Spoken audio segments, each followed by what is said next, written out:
السلام علیکم دوستو، کیسے ہیں آپ؟ ٹھیک ٹھاک دوستو، آج کی ویڈیو میں NPK 5-15-45 پر بنانے والا ہوں۔ 5-15-45 NPK اور 20-20-20 NPK میں کیا فرق ہے اور ہم کس طرح اس کو استعمال کر سکتے ہیں۔ تو آج کی ویڈیو میں ان سب چیزوں کے بارے میں آپ لوگوں کو بتانے والا ہوں، تو ویڈیو کو لاسٹ تک دیکھیے گا اور مجھ سے کمنٹ باکس میں لازمی پوچھیے گا اگر آپ کا کوئی سوال ہو۔ NPK 5-15-45 میں نائٹروجن کی تعداد 5% ہوتی ہے، فاسفورس کی تعداد 15% ہوتی ہے اور پوٹاش کی تعداد 45% ہوتی ہے۔ آج سے ہم نے پہلے جو ویڈیو بنائی تھی وہ تھی NPK 20-20-20 کے بارے میں۔ اس میں نائٹروجن کی تعداد 20% ہوتی ہے، پوٹاش کی تعداد 20% ہوتی ہے اور ساتھ میں فاسفورس کی بھی تعداد 20% ہوتی ہے۔ ان دونوں میں موجود نائٹروجن، فاسفورس اور پوٹاش کی بیلنس کا فرق ہوتا ہے۔ کسی میں NPK میں نائٹروجن زیادہ ہوتی ہے تو کسی میں پوٹاش زیادہ ہوتی ہے، تو اس وجہ سے جب ہمارے پودے پھولوں پر آ جاتے ہیں تو پھر ہم اسی وقت میں ان کو NPK 5-15-45 کی سپرے کرتے ہیں۔ اب ہم سپرے 20-20-20 کی بھی کر سکتے ہیں، لیکن ہم اسپیسیفکلی 5-15-45 کی سپرے کیوں کرتے ہیں؟ اس سے پہلے کہ ہم ان دونوں کی فارمولیشن کے بارے میں بات کریں، سب سے پہلے میں آپ کو نائٹروجن، فاسفورس اور پوٹاش کا مطلب سمجھا دیتا ہوں اور یہ بھی آپ کو بتا دیتا ہوں کہ ان تینوں میں کیا فرق ہوتا ہے اور یہ تینوں پودے کس ٹائم پر سب سے زیادہ استعمال کرتے ہیں۔ سب سے پہلے میں بات کروں گا نائٹروجن کے بارے میں۔ نائٹروجن پودے کیوں اور کس ٹائم پر استعمال کرتے ہیں اور نائٹروجن پودوں کے لیے کیوں اتنا ضروری ہے۔ جب پودوں کی گروتھ رک جاتی ہے اور ان میں نئی شاخیں نہیں آتی یا پرانے شاخیں اور پرانے پتے زرد کلر میں ہو جاتے ہیں تو سب سے پہلے ان کا جو ریزن ہوتا ہے وہ ہے اس میں نائٹروجن کی کمی۔ تو اس پودے میں نائٹروجن کی کمی ہو جاتی ہے جس کی وجہ سے اس پتے میں نئی شاخیں بھی نہیں آتی اور وہ پرانی شاخیں جتنی بھی ہوتی ہے اس میں ان کا کلر زرد پڑ جاتا ہے، ان کا کلر چینج ہو جاتا ہے۔ تو اس سے سب سے پہلے اس کا جو ریزن ہوتا ہے وہ ہوتا ہے نائٹروجن کی کمی۔ نائٹروجن کی کمی کے لیے ہم زیادہ تر پودوں میں یوریا ڈالتے ہیں یا ہم ایک بیلنس NPK کا انتخاب کرتے ہیں، جیسے کہ NPK 20-20-20۔ تو اس 20-20-20 میں تمام جتنی بھی ایلیمنٹس ہے وہ سب ایکولائز ہے، تو اس وجہ سے ہم اس ٹائم پر پودے کو NPK 20-20-20 کا سپرے دیتے ہیں، تو اس سے پودا واپس ہرا بھرا ہو جاتا ہے، اس کی جڑیں مضبوط ہو جاتی ہے اور اس میں پھل دینے کی صلاحیت بھی آ جاتی ہے۔ اب ہم بات کریں گے فاسفورس کے بارے میں۔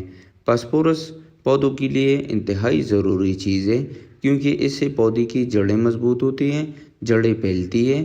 تو جب پودے کی جڑیں مضبوط ہوتی ہے اور جڑیں پھیل جاتی ہے تو پھر پودے کو اتنا NPK دینے کی ضرورت پھر ہمیں نہیں آتی۔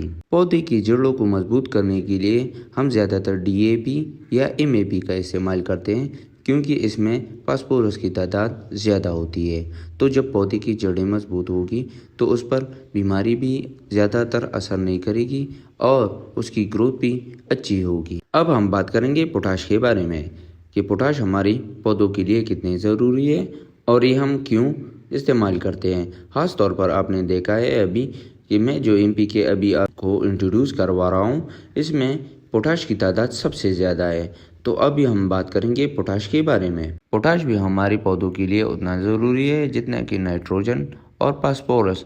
پوٹاش کا کام یہ ہوتا ہے کہ جب ہمارے کسی بھی پلانٹ پر پھول آ جاتے ہیں تو پھر اس پھول کو پھل میں کنورٹ کرنا یا اس پھل میں جب ہمارے کوئی پلانٹ پر پھل لگے ہو تو اس پھل میں مٹاس لانا، اس کی سائز کو بڑا کرنا، یہ سب کام پوٹاش کے ہوتے ہیں۔ تو جیسے کہ آپ نے دیکھا NPK 5-15-45 میں پوٹاش کی تعداد 45% ہوتی ہے۔ اس وجہ سے ہم اس ٹائم پر ان پودوں کو پوٹاش کا سپرے کرتے ہیں کہ اس میں پھل بھی اچھی طریقے سے آئیں اور پھل میں مٹھاس بھی زیادہ ہو، اس لیے ہم پوٹاش کا استعمال کرتے ہیں۔ اب مجھے یقین ہے کہ آپ لوگوں کو نائٹروجن، فاسفورس اور پوٹاش کی سمجھ آ گئی ہوگی۔ پودوں میں کسی بھی سٹیج میں آپ کوئی بھی NPK استعمال کر سکتے ہیں کیونکہ میں نے خود بھی ایکسپیرینس کیا ہے۔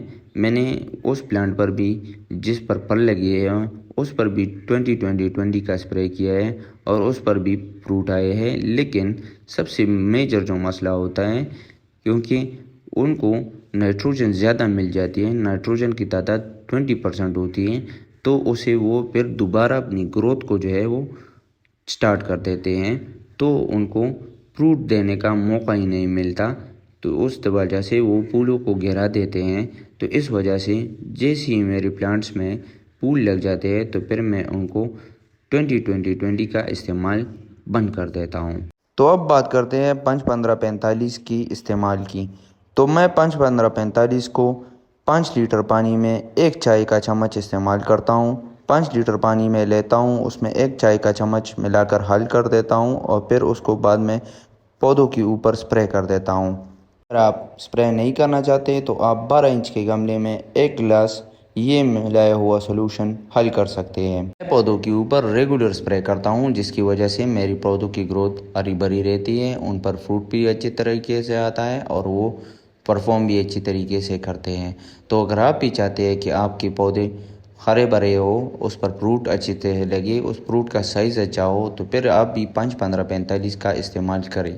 تو دوستو یہ تھی 5-15-45 کے استعمال کا طریقہ، یقین ہے آپ کو سمجھ آیا ہوگا، میں نے آپ کو پورا طریقہ سمجھا دیا ہے۔ اگر آپ کو پھر بھی کوئی بھی مسئلہ ہو تو مجھے کمنٹ باکس میں لازمی پوچھے گا۔ اسی کے ساتھ مجھے اجازت دیجیے گا، اللہ حافظ۔